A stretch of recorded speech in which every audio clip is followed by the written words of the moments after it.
தொடுபுழையில் ஆட்டோவில் பயணம் செய்த பெண்ணை பின்தொடர்ந்து சென்று வாகனத்தை தடை செய்து பாலியல் பலாத்காரம் செய்ய முயற்சித்து மொபைல் போனில் வீடியோ எடுத்த சம்பவத்தில் 4 பேரை தொடுபுழையில் காவலர்கள் கைது செய்துள்ளனர்.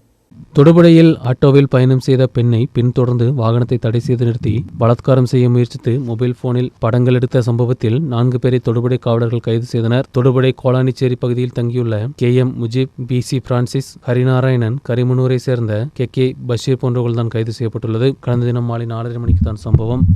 காந்தி ஸ்கொயரிலிருந்து ஆட்டோவில் பேருந்து நிலையம் அருகே யாக்கோபாய தேவாலயத்திற்கு அருகில் வந்தபோதுதான் குற்றவாளிகள் வந்த வாகனம் ஆட்டோவின் முன்பகுதிக்கு சென்று தடை செய்யப்பட்டுள்ளது. தொடர்ந்து குற்றவாளிகளில் ஒருவர் இந்த பெண் இருந்த ஆட்டோவிற்குள் நுழைந்து தாக்க முயற்சித்ததாக புகார் கொடுக்கப்பட்டுள்ளது. இதை தடை செய்த போது தாக்குதல் நடத்தப்பட்டுள்ளது. தாக்குதலை தடை செய்ய முயற்சித்த ஆட்டோ ஓட்டுநரையும் மற்ற குற்றவாளிகள் சேர்ந்து மிரட்டியுள்ளனர். தொடர்ந்து ஆட்டோவின் சாவியையும் இவர்கள் வாங்கி வைத்துள்ளனர். இதற்கிடையே இந்த பெண்ணை இந்த நபர்கள் மொபைல் போனில் வீடியோவில் எடுத்துள்ளனர். இந்த வீடியோவை வைத்து இவர்கள் மிரட்டியுள்ளனர். வீட்டிற்கு வந்த பெண் கணவனை அழைத்து சென்று தொடுபுழை காவல் நிலையத்தில் புகார் கொடுத்துள்ளார். ஆட்டோ ஓட்டுநரிடமிருந்து குற்றவாளிகளை அடையாளம் கண்ட காவலர்கள் 4 பேரையும் கைது செய்தனர்.